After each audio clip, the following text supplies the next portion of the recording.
Oh, hey. You're home early. No, that's fine. I just get caught up in this, you know? Shakespeare. I'm reading his sonnets. Well, right now I'm on... Oh no, I lost my place. See what you make me do. 104. You want to hear some? Yeah, I know you're tired. I could read them to you and you could, fall asleep to them and it'd be, cutesy and romantic or something. Shut up. Okay, just one, okay? And then you can decide. So this is 104. To me, fair friend, you can never be old, for as you were when first your eye I eyed, such seems your beauty still, 3 winters cold. Have formed the forest, shook 3 summers' pride, 3 beauteous springs to yellow autumn turned. In process of the seasons I've seen 3 April's perfumes in 3 hot Junes burned. Since I first saw you fresh, which yet are green. Ah, yet doth beauty like dial hand steal from his figure, and no pace perceived. So your sweet hue, which methinks still doth stand, hath motion, and mine eye may be deceived. For fear of which hear this, thou age unbred, ere you were born was beauty summers dead. See? It's cool. It's like something out of a frickin' Shakespeare play. I don't know. To me, Shakespeare's plays are like a piece of history. You want to hear more? Okay. 105. Let not my love be called idolatry, nor my beloved as an idle show. Since all alike my songs and praises be, to one of one, still such, and ever so. Kind is my love today, tomorrow kind, still constant in a wondrous excellence. Therefore, my verse to constancy confined, one thing expressing leaves out difference. Fair, kind, and true is all my argument. Fair, kind, and true, varying to other words. And in this change, in my invention spent, 3 themes in one, which wondrous scope affords. Fair, kind, and true have often lived alone, which 3, till now, never kept seat in one. I like that one. That one's cool. 106. When in the chronicle of wasted time I see descriptions of the fairest waits, and beauty making beautiful old rhyme, in praise of ladies dead and lovely knights, then, in the blazon of sweet beauty's best, of hand, of foot, of lip, of eye, of brow, I see their antique pen would have expressed even such a beauty as you master now. So all their praises but are prophecies of this our time, all you prefiguring, and for they looked but with divining eyes, they had not skill enough your worth to sing, for we, which now behold these present days, have eyes to wonder but lack tongues to praise. I think I just found my new favorite sonnet, sweetie. I really liked that one. That one was amazing. Wow. I like that. 107. Not mine own fears, nor the prophetic soul of the wide world dreaming on things to come, can yet the least of my true love control. Supposed as forfeit to a confined doom, the mortal moon hath her eclipse endured, and the sad augurs mock their own presage. Uncertainties now crown themselves assured, and peace proclaims olives of endless age. Now with the drops of the most balmy time, my love looks fresh, and death to me subscribes. Since, spite of him, I'll live in this poor rhyme, while he insults o'er dull and speechless tribes, and thou in this shalt find thy monument, when tyrants' crest and tombs of brass are spent. 108. What's in the brain that ink may character, which hath not figured to thee my true spirit? What's new to speak, what's new to register, that may express my love, or thy dear merit? Nothing, sweet boy, but yet like prayers divine, I must each day say o'er the very same, counting no old thing, thou mine, I thine, even when first I hallowed thy fair name, so that eternal love in love's fresh cage weighs not weighs not the dust of injury and age, nor gives to necessary wrinkles place, but makes antiquity for aye his page, finding the first conceit of love there bred, where time and outward form would show it dead. That one was really cool. 109. Oh, never say that I was false of heart, though absence seemed my flame to qualify. As easy might I form myself to part, as for my soul, which in thy breast doth lie, that in my home of love, if I have ranged, like him that travels I return again, just to the time, not with the time exchanged, so that myself bring water from my stain. Never believe, through my nature reigned, all frailties that besiege all kinds of blood, that it could so prosperously be stained, to leave for nothing all thy sum of good, for nothing this wide universe I call, save thou my rose, in it thou art my all. That was a really cool last line. 110. Alas, 'tis true, I have gone here and there, and made myself motley to the view, gored mine own thoughts, sold cheap what is most dear, made old offences of affections new. Most true it is that I have looked on truth askance and strangely, but by all above, these bleaches gave my heart another youth, and worse essays proved thee my best of love. Now all is done, have what shall no end. Mine appetite I never more will grind, on newer proof to try an older friend, a God and love to whom I am confined. Then give me welcome, my next my heaven in the best, even to thy pure and most loving breast. Let's see. That was like a whole page of them. Let's see here. Let's do another one. Let's do some further ones down along.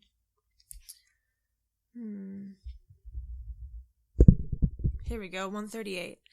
When my love swears that she is made of truth, I do believe her, though I know she lies, that she might think of me some untutored youth, unlearned in the world false subtleties, thus vainly thinking that she thinks me young, although she knows my days are past the best.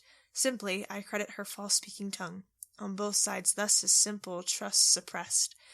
But wherefore she says she is unjust, and wherefore say I not that I am old? Oh, love's best habit is in seeming trust, and age in love's not to have years told. Therefore I lie with her, and she with me, and in our faults by lies we flattered be.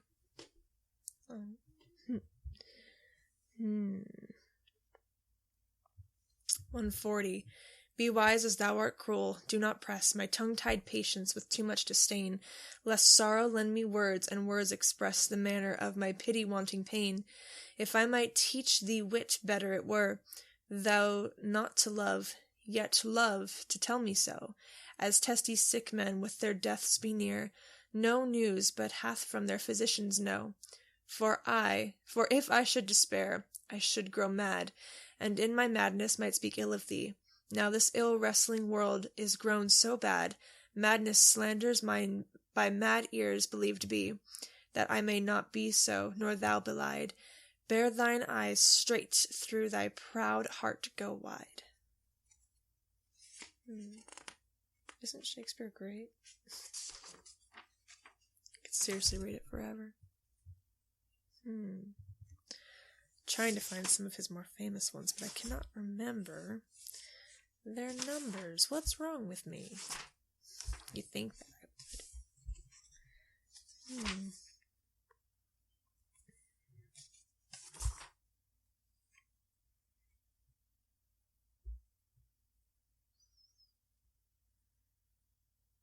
Hmm.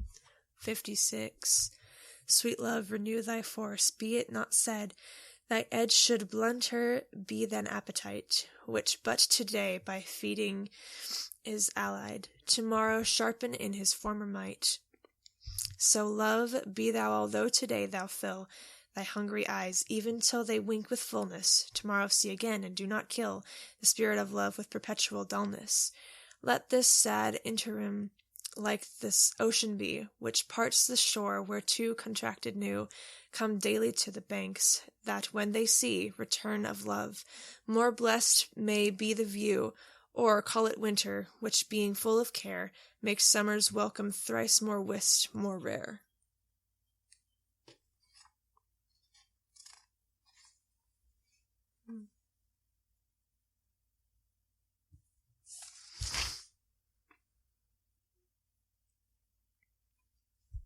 "40. Take all my loves, my love, yea, take them all. What hast thou then more than thou hast before? No love, my love, that thou mayst true love call. All mine was thine before thou hast more. Then, if for my love thou my love receivest, I cannot blame thee for my love thou usest. But yet be blamed if thou this self deceivest by wilful taste of what thyself refusest. I do forgive thy robbery, gentle thief, although thou steal all my poverty. And yet love knows it is a greater grief to bear lover's wrong than hate's known injury. Lavish grace, in whom all ill well shows, kill me with spites, yet we must not be foes."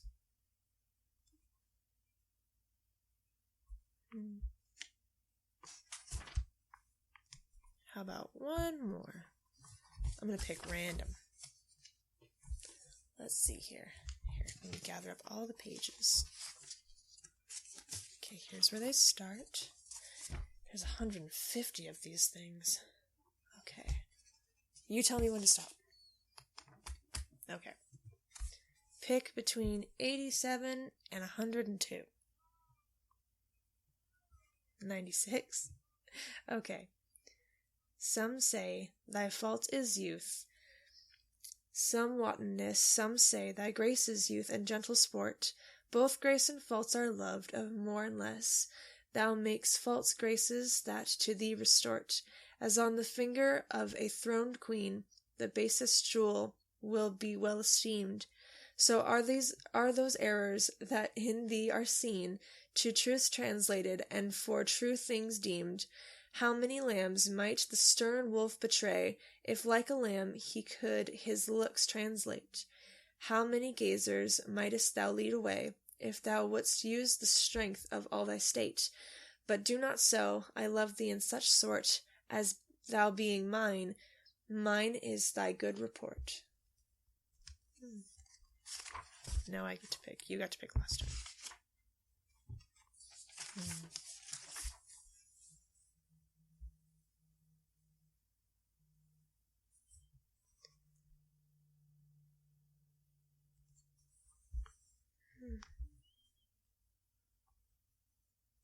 My tongue-tied muse, this is 85, I should have mentioned that. My tongue-tied muse in manners holds her still, while comments of your praise richly complied, reserve their character with golden quill, and precious phrase by all the musers filled. I think good thoughts whilst others write good words, and like unlettered clerks still cry Amen to every hymn that able spirit affords, in polished form of well-refined pen.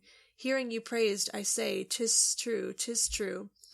And to the most of praise add something more, but that is in my thought whose love to you through words come hindmost, hold his rank before, then others for the breath of words respect, me for my dumb thoughts speaking in effect. I'm going to keep reading these, but if you want to go to sleep, that's fine.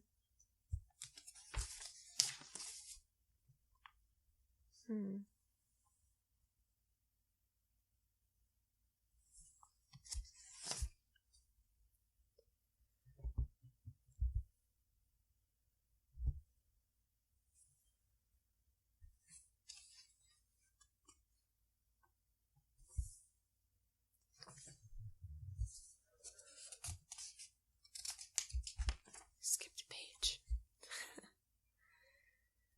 23. As an unperfect actor on the stage, who with his fear is put besides his part, or some fierce thing replete with too much rage, whose strength's abundance weakens his own, so I, for fear of trust, forget to say the perfect ceremony of love's rite, and in mine own love's strength seems to decay. or charged with burden of mine own love's might. Oh, let my books be, then, the eloquence and dumb procedures of my speaking breast, who plead for love, and look for recompense, more than that tongue that more hath more expressed. Oh, learn to read what silent love hath writ, to hear with eyes belongs to love's fine wit.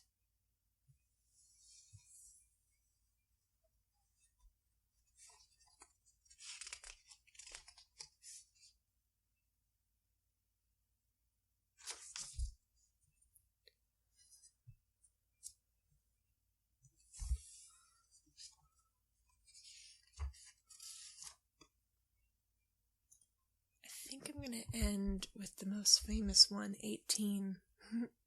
Everyone knows it, literally everyone. Shall I compare thee to a summer's day? Thou art more lovely and more temperate. Rough winds do shake the darling buds of May, and summer's lease hath all too short a date. Sometime too hot the eye of heaven shines, and often in his gold complexion dimmed, and every fair from fair sometimes declines, by chance or nature's changing course, untrimmed. But thy ethereal summer shall not fade, nor lose possession of that fair thou oust. Nor shall death brag thou wanderest in his shade, when in eternal lines to grow thou growest. So long as men can breathe or eyes can see, so long lives this, and this gives life to thee. Good night.